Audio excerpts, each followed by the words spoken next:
Hello YouTube. A quick video here for you. I got a new knife I wanted to show you, but I also wanted to update. The other day I did a collection video on all my neck knife style, short neck knife style knives, and I forgot one, which isn't surprising. I forgot one. I have brain farts on a regular occasion anymore. Getting old, you know. Brain ain't what it used to be, I guess. But this is actually my favorite neck knife, which really I can't believe I didn't remember it. Probably the reason because I had to go dig all the other ones out, whereas this one was already sitting out because I'd been using it. So anyways, first, this is what's in the pocket today. My new Miguron Pagos.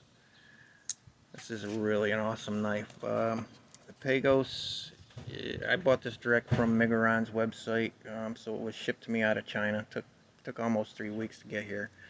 But you can now get these on White Mountain Knives. They have them in stock, and if you use the LTK code or any of the other knife reviewers who have a discount code there, you can get 10% off.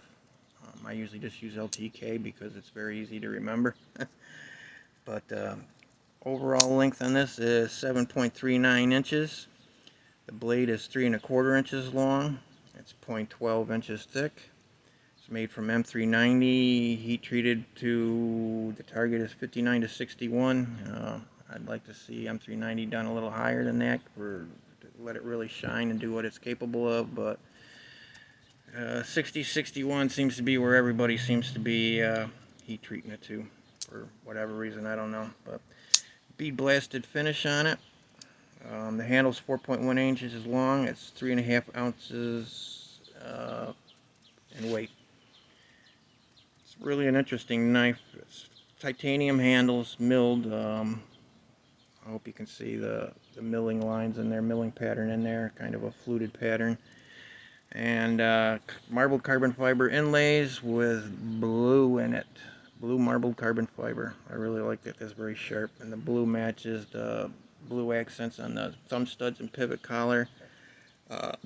Has brass pivot on the pivot, not pivot collar. It has brass pivot collar. Titanium milled pocket clip. Fit and finish on this thing is absolutely outstanding. Everything's rounded and smooth where it should be, and didn't come very sharp, I'll have to say. I had to put an edge on it, but that didn't really bother me too bad. It's nice if you can at least use it for a while before you have to sharpen it, and do it when you get time to get to it instead of having to do it. But I usually like to sharpen my new knives reasonably soon anyways, because factory edges just, being belt sharpened and everything, they just don't seem to last as long as they really should. Once you put a fresh edge or two on it, the edge retention goes way up on the steel usually. Sorry about that, neighbor's pulling out. But front flipper, it is a frame lock, so you have to watch when you don't grab hold of that black bar, otherwise that kind of blows the whole front flipping deal. But as long as you pay attention and don't grip that frame lock, it flyers right open. Also hits the thumb studs, which is my preferred way of opening it. But that thing just rockets right on out. And look how smooth that drop is. It's just incredibly smooth. This thing is just awesome. Really liking this. The only little nitpick I'd have, and it is a nitpick because it's easily fixed, and actually even if I never do anything about it, isn't bad, is everything's all nice and rounded and chamfered. You can see on this side, no problem, but on this side, because they had to cut out to make the frame lock, that little point right there can be a little, not really sharp, but a little pointy. You can feel it sometimes if you're bearing down on it. But if you just readjust your grip a little bit, you don't even know it's there. It's really a nitpick, and probably, other than the fact that it didn't come very sharp, that would really be my only nitpick that I have for this knife. Other than that, this is an outstanding little knife. I just can't believe how damn smooth that action is for such a small blade like that. Just unbelievable. And I kind of thought it was interesting because you don't see, not that they don't make them anymore, but you don't see a lot of those straight backs anymore. And this, this usually you see a drop point, but this is straight back with a long flat edge and then a real sharp belly upturn to the tip at the end. It's just it's an interesting blade, a little different, and I really like that, and I just like the way it looked. titanium and marble carbon fiber. That's what not to like about that. But the other one that I wanted to show was the one that I forgot the other day. This is the Blackjack 155. These are made by Bark River. I don't know if they'll be doing any more or not, but they are still, you can still find these around here and there. Really nice quality leather sheath. Sometimes I run my ball chain through there and carry it on a neck carry, but usually I just toss it in the pocket, sheath and all. But it's one thing about this sheath is if you're going to carry it neck carry, first of all, it's in there pretty snug to start with. Just the leather's holding it in good. But on top of that, it's got the rare earth magnet in the sheath that's going to help hold it in so that, you know, if over time the leather loosens up and stretches out like it sometimes does after a while, you're still going to have good retention on here. But that retention, that thing ain't going nowhere, man. I couldn't shake this out of there if my life depended on it, I don't think.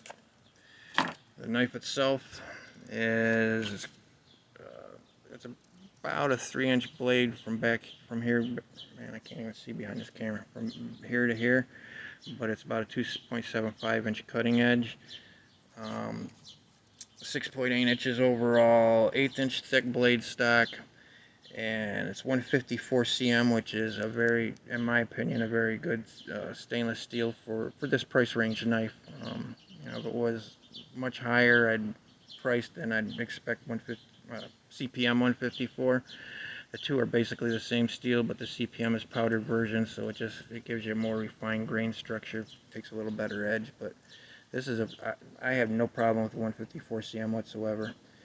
I don't know what the overall weight is. I don't have a scale on the website I looked up at real quick, didn't have it. But the satin version of these can still be found on KnifeWorks for about $60, $59.95, I think they were, something like that. But other sites you can find, if you can find them around, it's just the satin are hard to find now. KnifeWorks is the only one I know for sure still has them. The handle scales come separate. KnifeWorks is all out of them, but you can find these on bladematrix.com, blade-matrix.com, or just run a Google search Blade Matrix and it'll come up. They still have all three colors. They come in black micarta, natural micarta, and green micarta. And they're the only ones that I know still have them. You know, eBay and everywhere else I look, these are long gone. But they can still be had. So altogether, a knife's going to run you about $95, which is not that much more than the SE Azula, really, and it's much better materials, much better fit and finish too. I mean, everything matches up on this handle scales perfectly. It's just excellent. I really like this knife. Good little neck knife for pocket chunker. Convex edge, high saber grind. I like a convex edge for my outdoor knives too. Obviously a clip point. It's just an attractive little knife. It's very comfortable in the hand. Like the XC Azula, I tuck my finger right in there and that gives me extra leverage for power cuts. You're powering through some thick wood or something. It's just a really good knife, and I completely forgot to add it to my collection video I did the other day, so I wanted to update that. Yeah, I got one of these and they're cool. Get you one if you can. I highly recommend it. I really like it. Other than that, that's all I got for you for right now. Anyways, I might do another video a little later. I got another knife. I wish I'd have filmed it, but I beat the snot out of a knife yesterday. It was kind of a spur-of-the-moment thing while I was out with a dog, out in the backyard with a dog. And I didn't have my phone with me, so I didn't film it, unfortunately. But really impressed with the Fox RYU made by Fox Knives. I'll do a review on that later. For now, let's not forget about them veterans. 22 a day, taking their life. We really need to bring awareness to that fact. It's a crying shame. I'd also like to do a couple shout-outs. Steve Borg, YouTube channel Steve Borg. He's a character. He does bottle whacking with big Norman swords, broadswords off the back of a four-wheel ATV, and he's really interesting to watch. I really enjoy his content. If you like swords, if you like big knives, that kind of stuff, you gotta check him out. The guy is just cool as hell. And the other one, Logan's Daily Carry.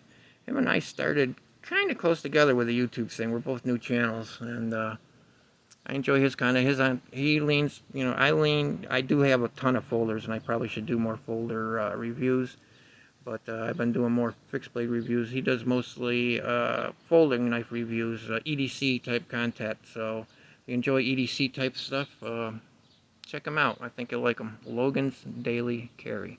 He's a good kid, and he's got good content going too. Check him out. If you like him, give him a sub. Let him know Tim sent you over. Same with Steve Org. If you like that, tell him Tim sent me, and give him a sub if you like what you see. Have a good day, folks. Stay safe, stay blessed, stay cool.